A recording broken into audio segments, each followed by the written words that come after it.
We're going to talk today about providing excellent customer service, which is really the key to high income over the course of your selling career.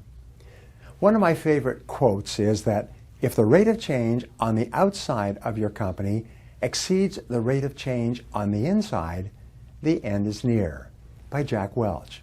And this is really true today because things are changing so rapidly that customer service has now moved up as being the most important single factor in repeat business.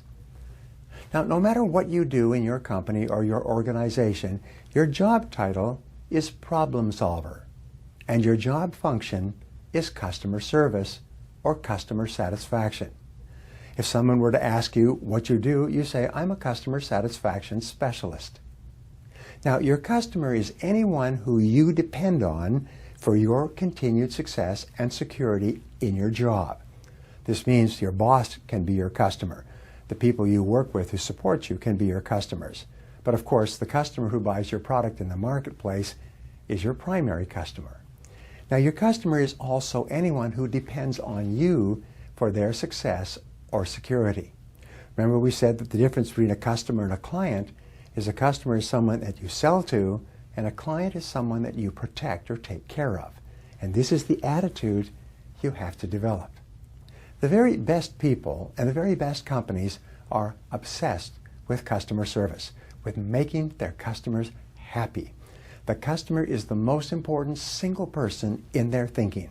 They think about customers all the time. Everything they do is strategized and planned to satisfy their customers better in some way. As Sam Walton said, the real boss is always the customer, and he can fire us at any time by simply deciding to spend his money somewhere else. Your ability to develop and maintain a reputation for high levels of service excellence is the key to the success and prosperity of your organization and to success in your career. In this lesson, you're going to learn the 4 levels of customer service, the 4 levels of product, how to develop a customer service strategy, and how to determine your quality ranking in the marketplace. So let's get going. Your ability to develop and maintain a reputation for high levels of service excellence is the key to the success and prosperity of your organization and to success in your sales career. So let's start off. What is your job exactly? And the answer is your job is to create and keep a customer. It's first of all to make a sale, and second of all to hold on to that customer for as long as that customer buys and uses your product or service. Now, the typical company today only hears from 4% of unhappy customers. What that means is that for every complaint you get, there's 20 people who have the same complaint. 96% of unhappy customers go away quietly, and 91% never return. The most expensive customer of all is the one who says nothing and goes away and never comes back.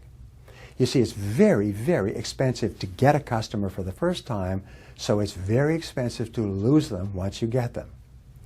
We also know this: an unhappy customer tells 8 to 10 other customers.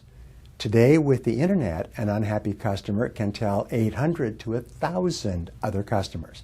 Today, people can go on the internet and get customer satisfaction ratings for you, your company, your product or service, and your people in a mouse click. So it's really important that you don't have unhappy customers out there. Here's the good news. If you have an unhappy customer, 70% of them will buy again if their problem is solved. If you will find a way to solve their problem and take care of them and show you that you do care about them, 70% will come back. 95% will buy again if their problem is solved immediately. Now, this is quite amazing. They find that if a customer has a complaint and you solve it quickly, 95% will come back, and they'll actually be more loyal to your company than they would have been if they had not had a complaint in the first place. But if you solve the problem slowly, only 70% will come back. And if you solve it really slowly, none of them will come back at all. Here's the recent discovery. It cost 10 times as much for you to get a new customer today in the form of advertising, promotion, sales commissions, delivery, setup, as it is to keep an old customer and to keep that customer happy. What this means is it costs 1/10 of the time, energy, and money for you to get a new customer as to keep an old customer and keep them happy. So successful companies are companies that are much more profitable than others, and the reason they're profitable is because their costs of customer acquisition are much lower than new companies who have to spend a fortune to get a customer for the first time. Now, the success of your business today is determined by what is called your quality ranking in the marketplace. 50 years of research at Harvard University found that there's a direct relationship between how customers in the marketplace think about your company in terms of quality and how profitable you are on your balance sheet. So then they ask in detail, what is your definition of quality? And what they found is the definition of quality is the product or service that you sell combined with the way the product or service is sold and delivered. In fact, 20% is the product, 80% is the way that you treat your customers when they buy it and after they own it. A company like Tiffany's, for example, charges enormous amounts for jewelry. They charge 5 and 10 times as much for a simple silver ring that comes from Tiffany. But they service you and they take such wonderful care of you that people line up to buy from Tiffany day after day after day because of the way the product is delivered. Here's another example.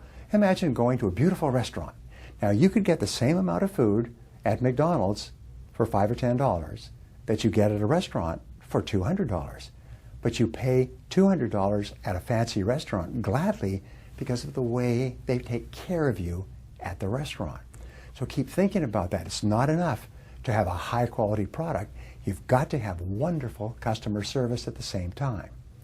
So here's a question. What is your quality ranking? Find out. How do you determine your quality ranking? Well, you can hire a company or you can do it yourself and just call customers in the marketplace and say, how would they rank you in the marketplace in comparison to your competitors on a scale of 1 to 10?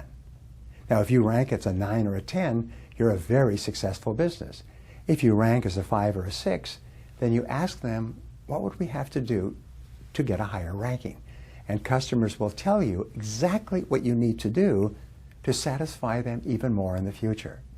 So make a decision today to improve your ranking in the marketplace, because a higher quality ranking enables your company to charge more, it enables you to get more, it enables you to make sales faster, it enables you to earn higher profits, and enables you to grow faster.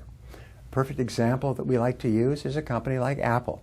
Apple has one of the highest quality ratings in the world.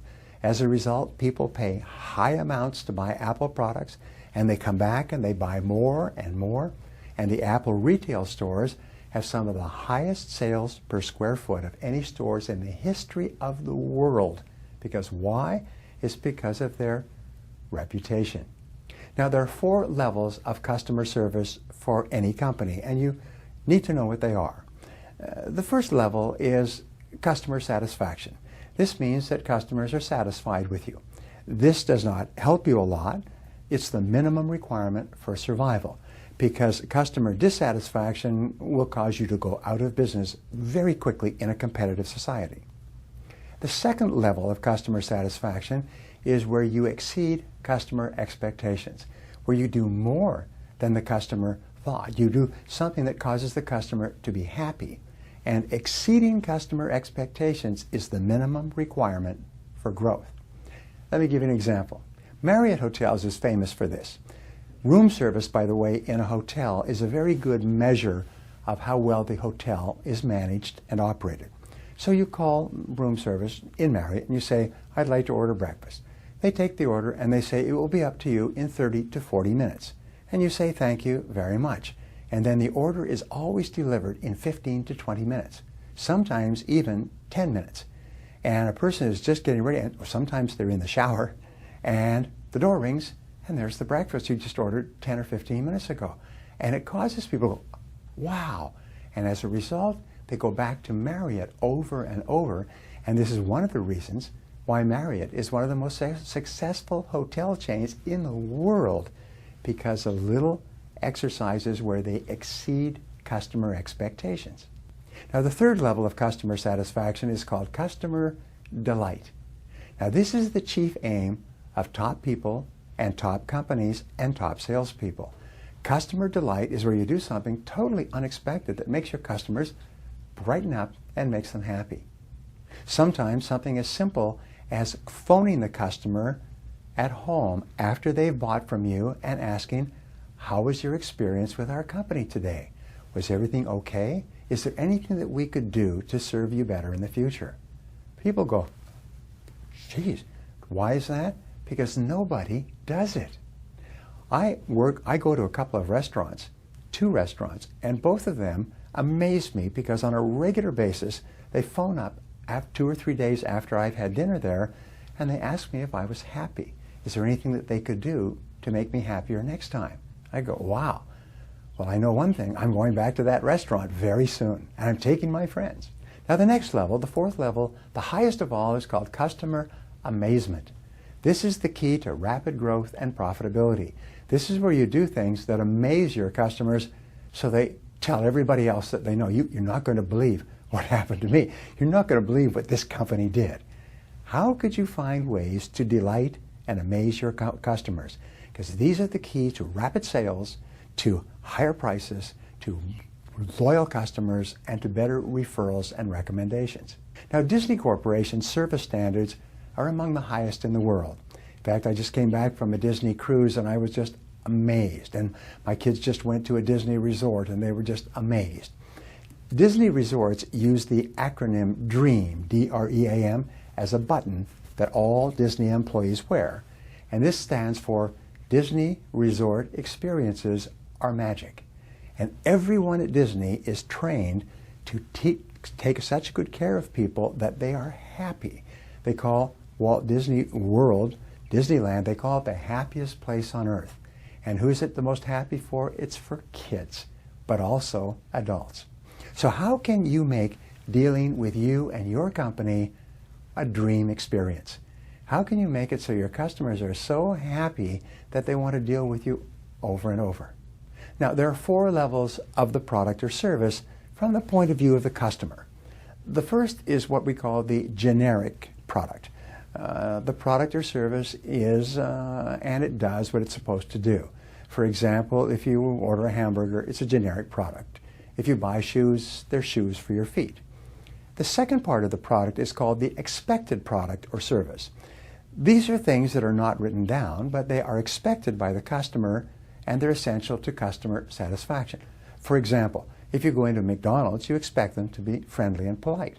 If you go to a restaurant or you call any company, you expect them to be nice to you.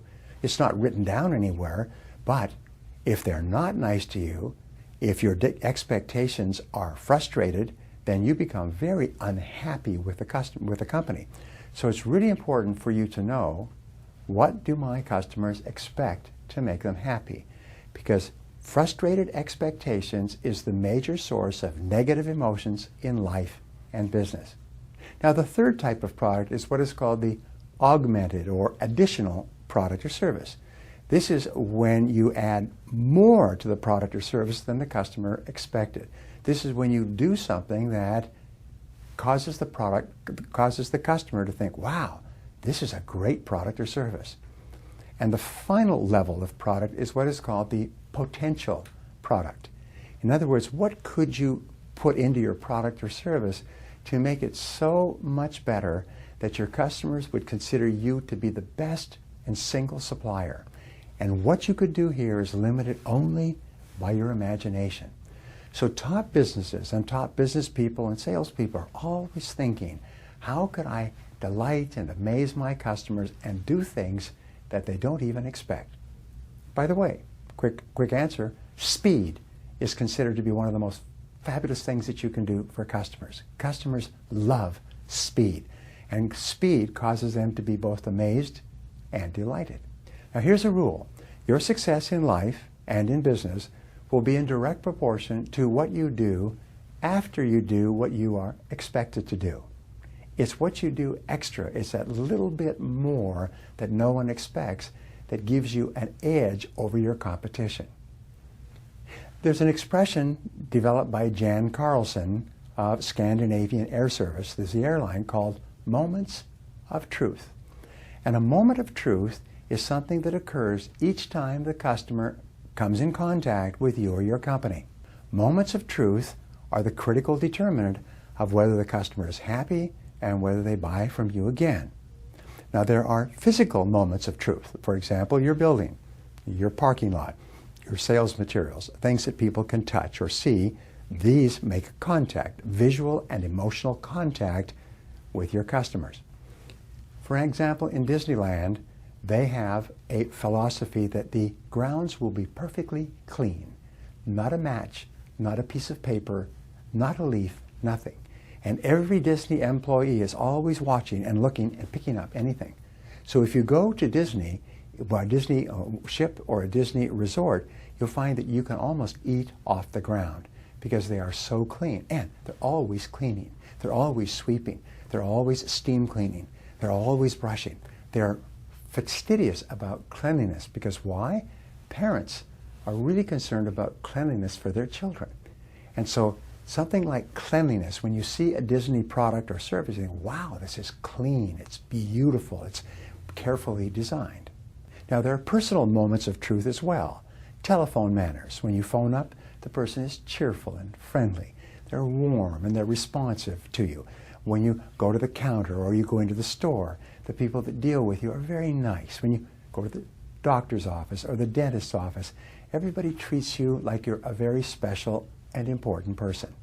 Now, another moment of truth is you. Each contact that you have with the customer in any form is a moment of truth. This is a moment that determines if you make the customer happy or sad. It determines if the customer buys from you or not. It determines if the customer buys from you again or gives you recommendations and referrals. Every single contact with the customer is important, and the rule is everything counts. Everything with a customer counts. Everything touches their emotions and affects their thinking. Everything that you do or fail to do has an effect on your customer. So here's a key question. How do you want to be described by your customers? What words would you like your customers to use when they think about you and they talk about you to others? Would you like them to say that you are a wonderful company, tremendous products, excellent customer service, friendly people, quick response? If you want customers to say that, what do you have to do each day to make sure that you leave that impression in their mind after they have contacted or communicated with you? So let's talk about developing a customer service strategy. Here's the process. First, who are your key customers today, and who will they be in the future, and who do you want them to be in the future? Clarity is essential. You must be very clear about who your customers are and who they're going to be. Then the second part is ask, what are their expectations for service quality? In other words, if you're operating a fast food operation, people expect quick, clean, fast service. If you are operating a restaurant, they expect something very, very different in terms of leisure and timing and the attention that you pay to them. So keep asking, what do they expect? And are these expectations realistic? And how can you deliver on their expectations? Set minimum standards for service on yourself and on the company. For example, many companies have a service standard that they answer the telephone within 2 rings. They respond to an email within 2 hours. They deliver a product within 24 hours. One of the greatest success stories in the world is called Zappos.com. And if you've never bought from Zappos.com, now you should. They have 1,000 different brands of shoes, virtually every kind of shoe available in the world. And when you email to Zappos and you choose a shoe that you want to buy, it arrives at your door the next morning with a receipt and a return receipt. So if you don't like it, you can send it back. And Zappos pays for the delivery both ways. Their philosophy was that they had to get people to buy from them without having tried on the shoes, especially women who are very reluctant to buy shoes that they haven't tried on. So what they said is, I'll tell you what, if you order shoes from us, we'll deliver them overnight, and if you're not happy, you can send them right back and there's no charge. They built up a $1.1 billion business and sold the entire business to Amazon.com and made the owner, Tony Hsieh, one of the richest men in America. Because of why? Because they took such good care of their customers. So here's some examples of customer service strategies practiced by top companies. One of my favorites is Domino's Pizza. They built up the biggest pizza restaurant chain in the world internationally by offering fast services, 30-minute delivery or you don't have to pay. And they developed their entire system so that they could take orders and deliver within 30 minutes anywhere within their market areas. Another example would be Nordstrom or LL Bean. These companies have become enormous competitors in their market because they offer 100% satisfaction guaranteed. You can buy a product from them, and at any time you can give the product back, and they give you 100% of your money back. There's a famous story of Nordstrom's where someone walked in and brought in 4 snow tires in California and gave them back and said, I don't want these tires, I don't need them, I don't like them, I want my money back. And the person at Nordstrom said, okay, and paid him the money back, and the person walked away. But here's the interesting thing, that Nordstrom store had never sold snow tires in their history because they were in California. However, they did have one store in Alaska that sold snow tires, so they simply, without any questions, guaranteed and took the tires back. They then put this in all their advertising, and their sales went up by hundreds of millions of dollars. Many companies offer 24-hour turnarounds on orders. If you buy something, you get it in 24 hours. Some companies will offer 2-hour turnarounds, which is a fabulous way to build customer loyalty with very impatient people. Another customer service strategy is zero defects. It's when you say that whatever you order from us, you must be perfectly happy or there's no charge. We'll take it back, we'll replace it, and if you're not happy, we'll give you your money back.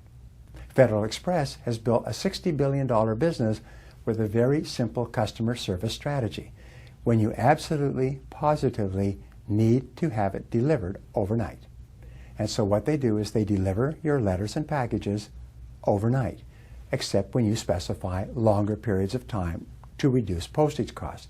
Imagine, though, if you need something sent, you can send it overnight anywhere within your market area. So set standards that you can meet and get everyone in your business committed to those standards. Get everyone in your business committed to making your customers happy that they decided to deal with you. Tell your customers your service quality standards and then live up to them. Say, this is what we promised to do for you, and if we do not keep up to our standards, you tell us and we will respond immediately. So here's a great question. What does a customer really want? And the answer is the same as you. Customers want friendly and cheerful service. Customers want good advice and good guidance in making a buying decision. Customers want promptness of service and delivery and billing. Customers want an easy transaction. They want convenience. They want no hassle. Customers want a quick response to problems or complaints, as we talked about before. Especially because customers are emotional, they want to be valued and appreciated. They want to be made to feel important. And everything that you can do to make your customers feel important is going to cause them to like you and trust you and want to do more business with you in the future. So, here's a key question. Who determines your quality service standards? And the answer, your competitors. Your competitors set the standards that you have to meet and exceed in order to survive and thrive in your marketplace. Your competitors' services become the minimums that you must exceed to win and keep customers, because customers are always comparing and they always go to the companies that take better care of them than other companies. What are customer complaints and dissatisfaction? We call these moments of truth. A moment of truth is when the customer is unhappy for any reason. This is where you get a chance to demonstrate what your company is really made of. This is where you demonstrate your quality and character as a person. This is where you demonstrate your organization as a company. If you are really, really good, when a customer complaint happens, this is where you go into action. Now here's the rule. Customer complaints are inevitable. Only your responses are optional. You're always going to get complaints. The only question is, how are you going to handle them? Customer complaints are an opportunity to build customer loyalty. Why? It's because if you respond quickly to customer complaints, they will be more loyal to you than they would have been if they hadn't complained in the first place. So here's the strategy. When a customer complains, hear it out completely. Don't defend, just ask questions. Just listen. Exactly what happened. I want to understand clearly what happened before I say anything. Next, empathize with the customer. Say these words. I understand exactly how you feel. If I were in your situation, I would feel the same way. And then apologize and say, I'm sorry, or we're sorry, that should not have happened. And then offer to solve the problem immediately. If you will do this, ask questions, listen, accept responsibility, apologize, and then solve the problem quickly, people will come back to you over and over again. If the complaint or problem is big enough, make amends. That means do something extra for the customer to tell them that you're sorry. I remember once I bought a Dell computer and I had problems with it. So I called them and I said I'm having these problems, and it was fairly new. They came over within one day. They took my old computer away and they replaced it with a brand new computer, and they upgraded the computer with new software at no charge. They had one of the best reputations in the world for taking care of their customers, because there's always going to be problems with computers, but when they had a computer problem, they dealt with it so fast, and they did such a beautiful job that people bought tens of billions of dollars of computers from them by email. Now, with regard to an ongoing service strategy, continually ask your customers these questions. Number one, keep asking them, how are we doing? Be open to feedback. And then ask your customers, how can we improve next time? Keep asking for ideas for improvement. And then keep asking, what are your expectations of us? What do you expect us to do for you to make you happy, so that you're clear what it is that they expect so that you can deliver it? Another question is, how can we increase the value of our services to you today? Always be looking for ways to improve the quality of your customer service, and you'll dramatically increase your repeat business and your referrals and recommendations.